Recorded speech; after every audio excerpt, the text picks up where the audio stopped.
Are you looking to buy a home? Good evening, folks, and welcome back to another episode of Silver Dad Knows. Remember, always live with no edits. If this is your first time here, hit that subscribe button now, as you're going to like what I'm about to say.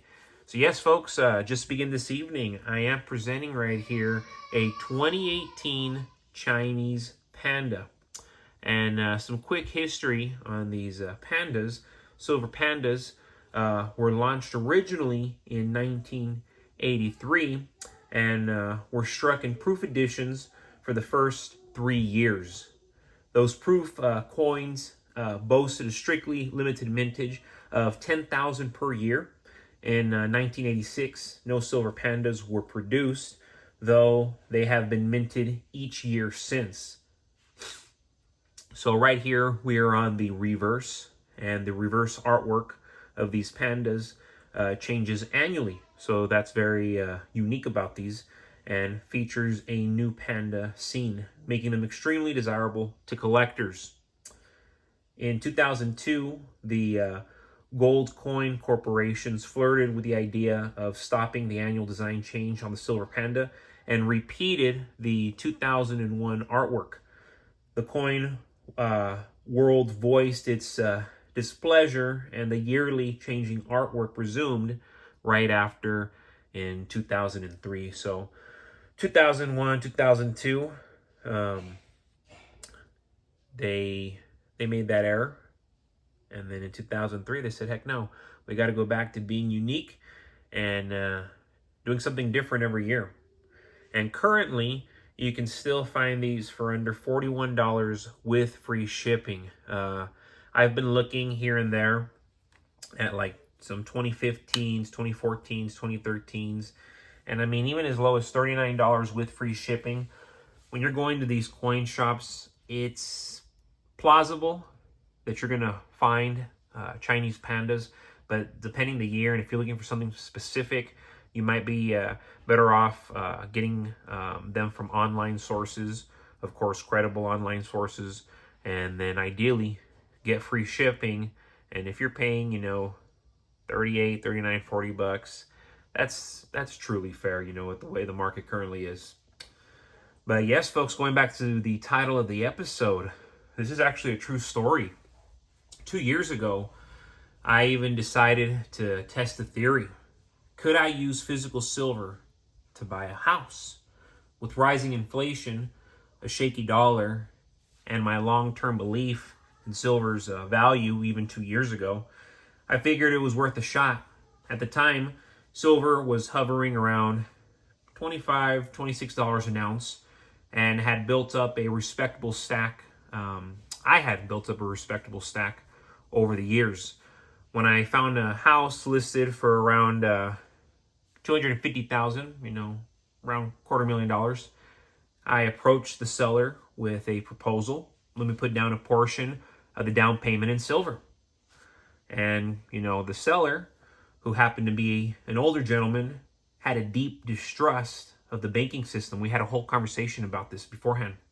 And he had lived through the 2008 financial crisis and had seen firsthand how quickly paper wealth could evaporate. When I mentioned silver, I saw it. His eyes lit up. I've been thinking about getting into precious metals, his words to me. So, of course, I explained that silver, silver's been real money for thousands of years. Even back then, I was saying this.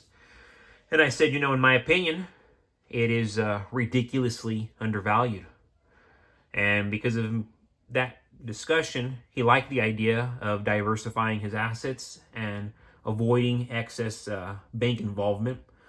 After some negotiations, he agreed to accept $10,000 worth of silver as part of the down payment, along with another $20,000, of course, cash. At the time, the amount was about, that $10,000 amounted to like 388 ounces. So let's just say 400 ounces. We had a local dealer verify the weight and authenticity, and just like that, it was done.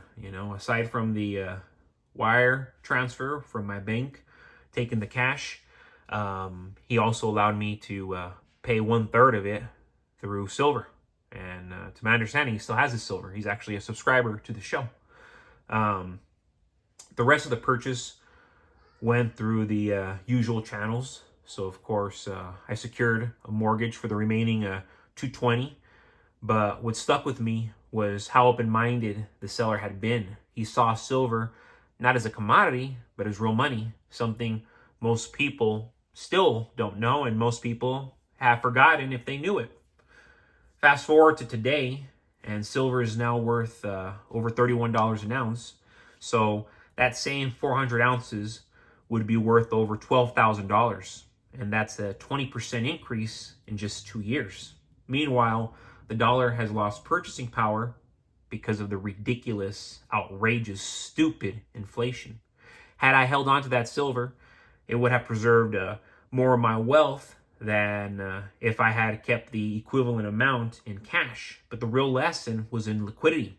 Silver worked as a medium of exchange, even in a modern real estate transaction. And to be honest, I intend to do this in about 3-4 years. I intend to also put a portion of my down payment in silver. This experience changed the way I think about silver's role in the economy. Most people assume it's just for stacking, but if you find the right seller, it can be used as a form of direct payment. The key is finding someone who understands its value. I still own this house. We're in it right now. And every time I look at it, I remember that a portion of it was bought with real money, silver. Would I do it again? Heck yes, I'd do it again. With the way things are going, I wouldn't be surprised if more people start looking at silver as a hedge against inflation and even as a way to make deals outside the traditional banking system. The more people wake up to its true value, the easier transactions like this will become. But folks, as always, thank you so much for joining us for another evening of Silver Dad Knows. God bless you, God bless your household, and God bless America.